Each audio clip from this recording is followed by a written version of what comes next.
Picture a lavish family celebration where laughter and love fill the air, except for Anna, whose parents mock her fiancé as a figment of her imagination.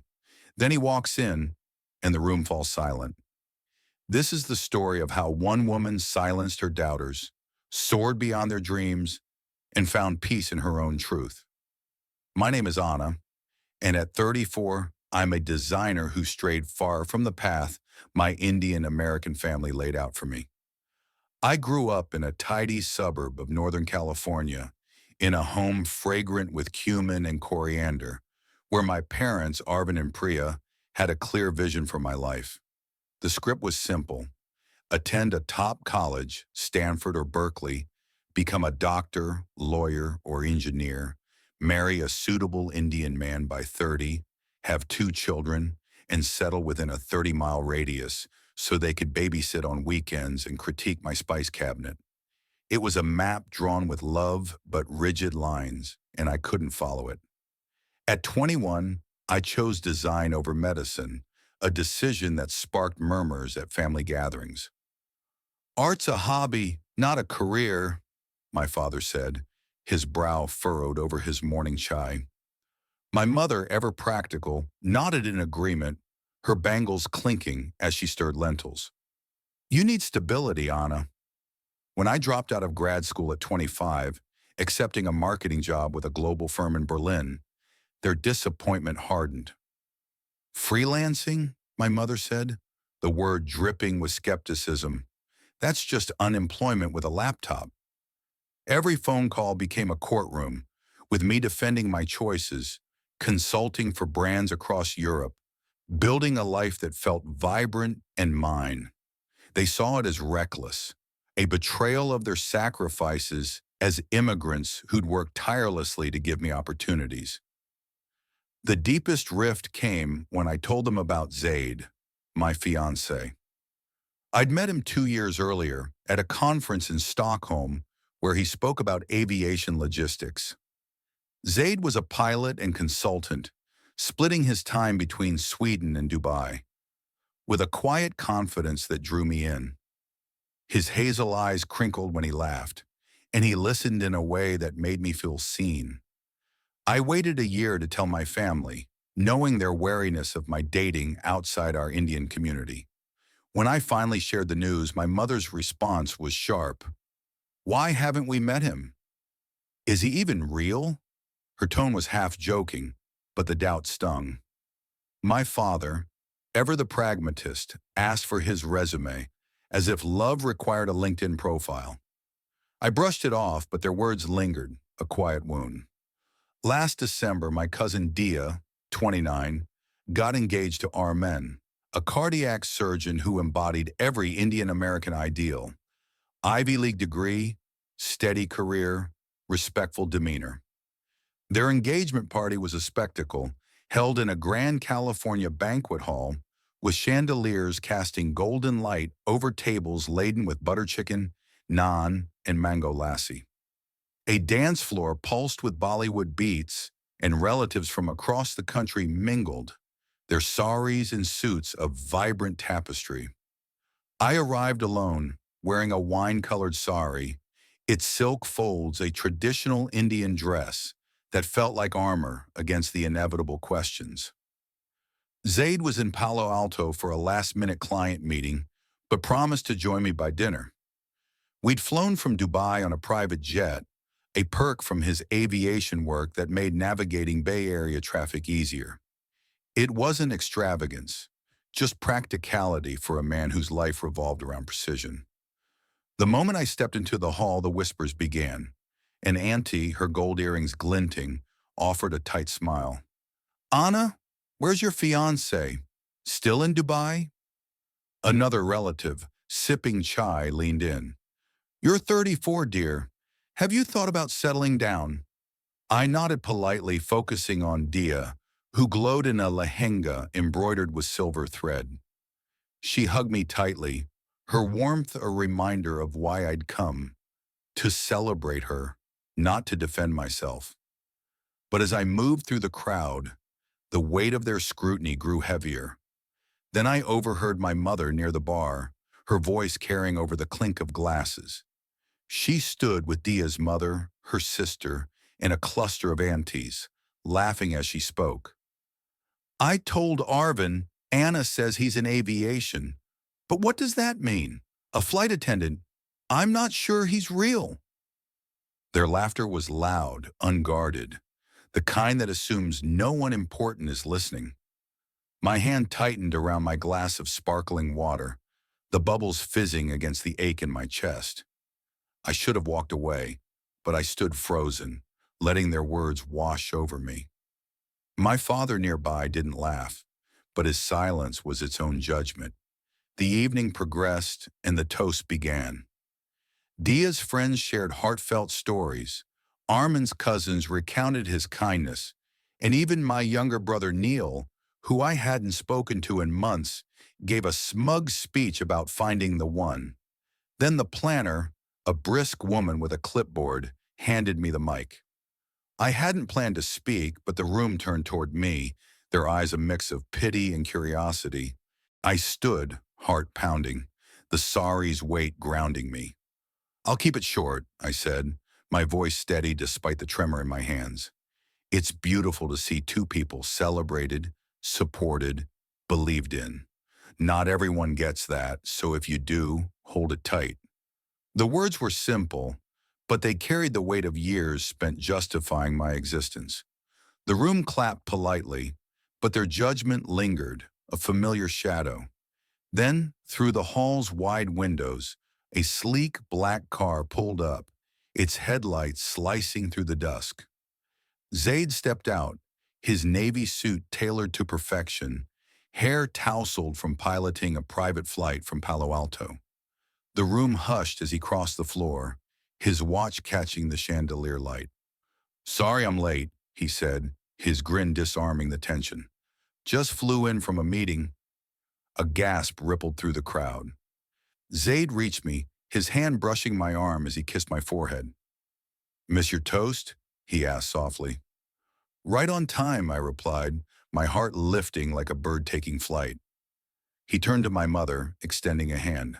Priya, it's an honor to meet you. Her smirk faltered, her handshake hesitant, as if she were recalibrating her entire worldview. My father stood nearby, his businessman's eye sizing Zaid up. I hear you work in aviation, he said, his tone probing. Yes, mostly consulting now. Projects in Europe, the Gulf, Asia, Zaid replied, his voice calm but assured. I still fly occasionally. Keeps me grounded, ironically. A few relatives chuckled, their skepticism softening. An auntie, who'd earlier whispered about my single status, leaned in, her curiosity genuine. So you really fly planes? She asked. The room's energy shifted. No longer the delusional daughter, I was the woman whose fiancé walked in like a revelation. My mother fidgeted with her shawl, her usual confidence shaken. My father's jaw tightened, but his handshake with Zaid was firm, a silent acknowledgement. For the first time, I felt seen, not just by Zaid, but by the family who doubted me. Dia caught my eye from across the room, her smile wide, as if she'd been waiting for this moment. As Zaid was pulled into introductions by curious uncles and cousins, I stepped back, watching the scene unfold. The auntie's whispers turned to questions about his work, their tone now laced with intrigue. My mother's hands twisted the edge of her shawl, her face caught between disbelief and a forced smile. My father, ever composed, listened as Zaid explained a project in Qatar, nodding as if evaluating a business proposal. It wasn't about the grand entrance, though the car's sleek arrival helped. It was about presence, about showing up in a way no one could ignore. And Zaid had done that, not for them, but for me. Later on the banquet hall's rooftop garden, we found a quiet corner away from the music and chatter. The Bay Area skyline glittered below, a constellation of lights against the haze. Zaid wrapped his arms around me, resting his chin on my shoulder. How'd it go? He asked, his voice a soft anchor. Better than I expected, I said. but heavier than it should have been. He was quiet, then spoke. I know what it's like. Family who don't get it. Mine thought I'd crash and burn as a pilot, literally and figuratively. His vulnerability surprised me. Zaid rarely opened up about his past, but in that moment, I saw the depth of our bond.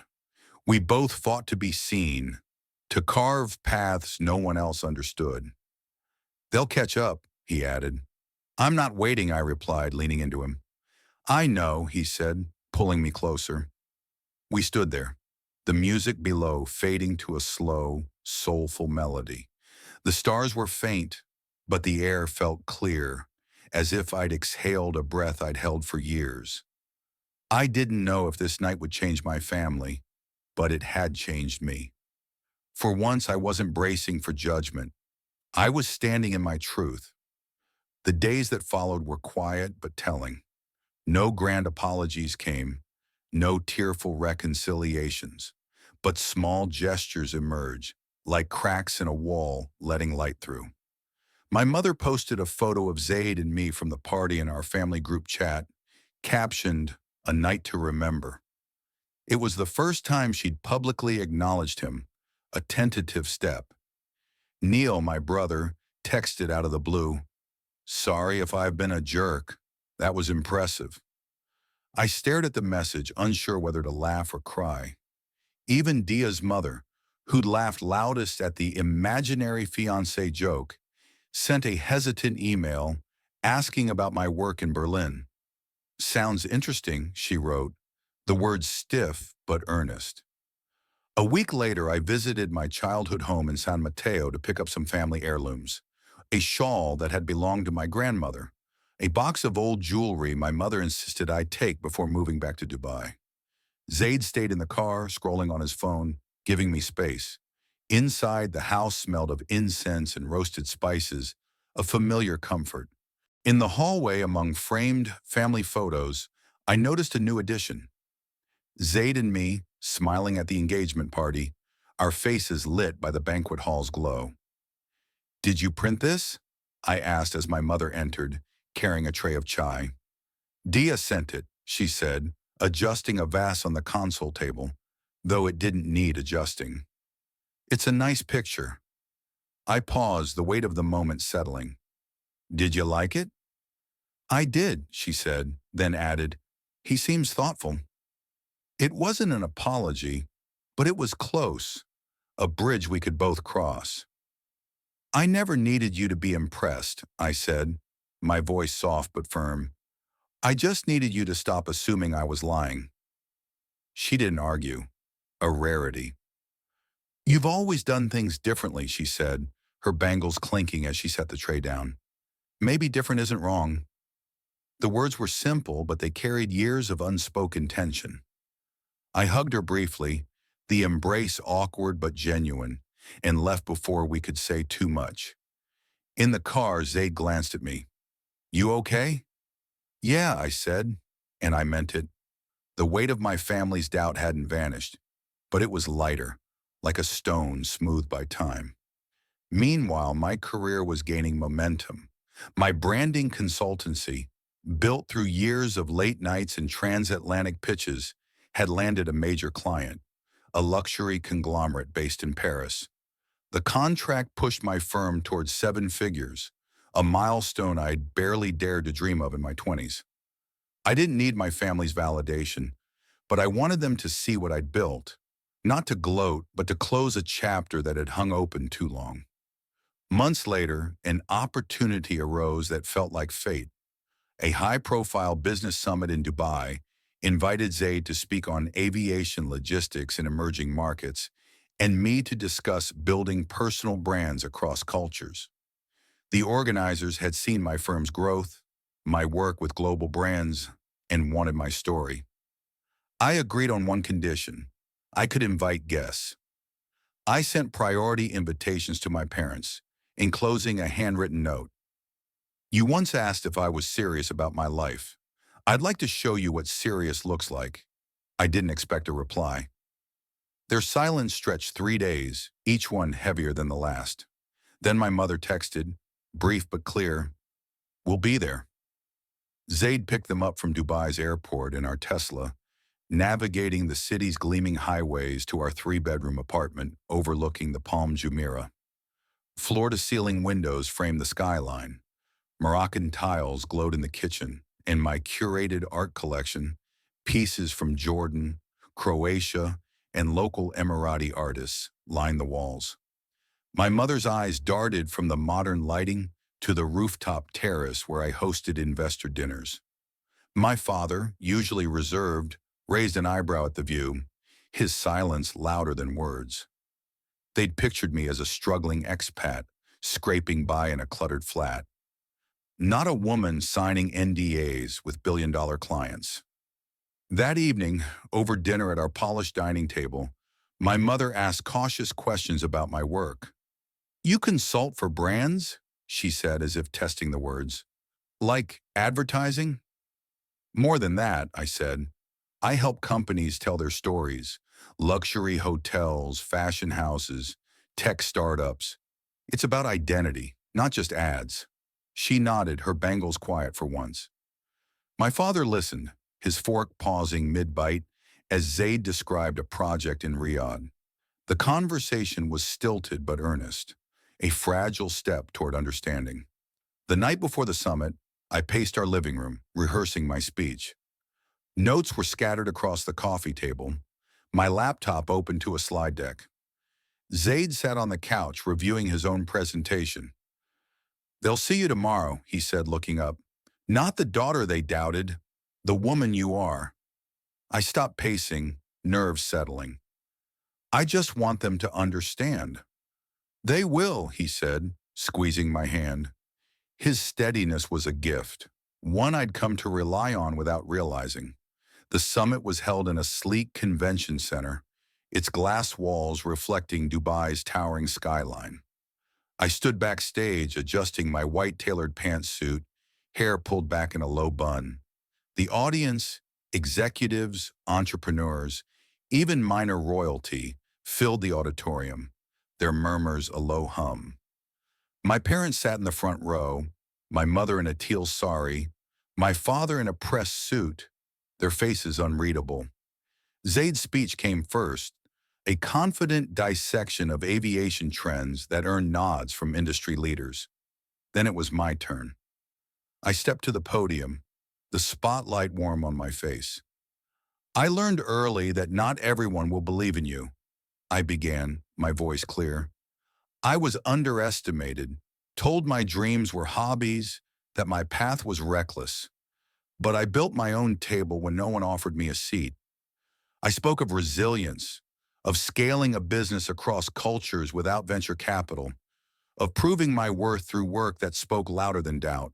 I shared stories of pitching to skeptical clients, of late nights refining designs, of moments I nearly gave up but didn't. The audience leaned in, their applause warm, but it was my parents' faces that held me. My mother's eyes glistened, her hands clasped tightly. My father sat still, his expression soft, a pride I'd never seen before. When I stepped off the stage, people crowded around, entrepreneurs with questions, a sheikh's aide requesting a meeting. But I moved toward my parents, my heart pounding. My mother stood, her voice low. "I was wrong," she said, her words deliberate. "I worried you'd fail, but it was my fear, not your reality. You've built something extraordinary." I swallowed hard, the ache of years surfacing. "I just needed you to see me." "I do now," she said, squeezing my arm. It wasn't perfect, but it was enough, a bridge we could both cross.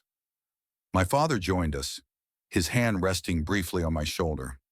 "You've done well," he said, his voice steady. "I didn't see it before, but you've built something real." This man who'd once called design a hobby, who'd offered to fund grad school to save me, now stood humbled. "I'm proud of you," he added, the words landing like a gift I'd waited 34 years to receive. I didn't need them anymore, but I welcomed them, a quiet resolution to a long, silent battle. Over dinner that night at a rooftop restaurant, the city's lights sprawling below, my mother turned to Zaid.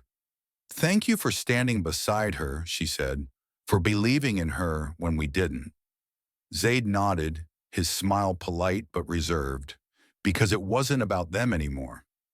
My father raised his glass, a rare gesture. To Anna, he said, and the clink of crystal felt like a new beginning. The rest of their visit was quieter, more open. We walked through Dubai's souks, my mother marveling at the golden spices, my father asking Zaid about aviation with genuine interest. They didn't transform overnight, but the tectonic shift was undeniable. They saw me, not the daughter who'd strayed, but the woman who'd soared. Back home, Zaid and I stood on our balcony, the warm air carrying the hum of the city. The skyline glittered, a testament to a life we'd built together. I'd proven my family wrong, not with anger, but with resilience, creating a legacy that spoke louder than their doubts. They'd begun to understand, not because I demanded it, but because I'd shown them what was possible. The real triumph wasn't their awe. It was my peace, hard-won and undeniable. I thought of the engagement party, of my mother's laughter, of the years I'd spent justifying my choices. Those moments hadn't broken me, they'd shaped me, like clay fired in a kiln. I'd built a life true to me, and in doing so, I'd helped my family see beyond their script. Zaid's hand found mine, his touch a reminder that I wasn't alone in this journey. We'd both fought to be seen, and together we'd found a home in each other. As the stars flickered above the desert haze, I knew this. The greatest revenge wasn't making my family jealous or irrelevant. It was growing into the woman they never imagined I could be, then giving them a front row seat to witness it. And in that act, I found not just triumph, but forgiveness, a gift I gave myself and them in equal measure. This is Anna's story, a reminder that proving doubters wrong isn't about revenge. It's about building a life true to you. Her journey teaches us that our dreams are valid, even when others can't see them, that reconciliation comes from understanding, not forcing approval, and that the greatest triumph is finding peace in your own path. Share your story of overcoming doubt, and let's keep the conversation going.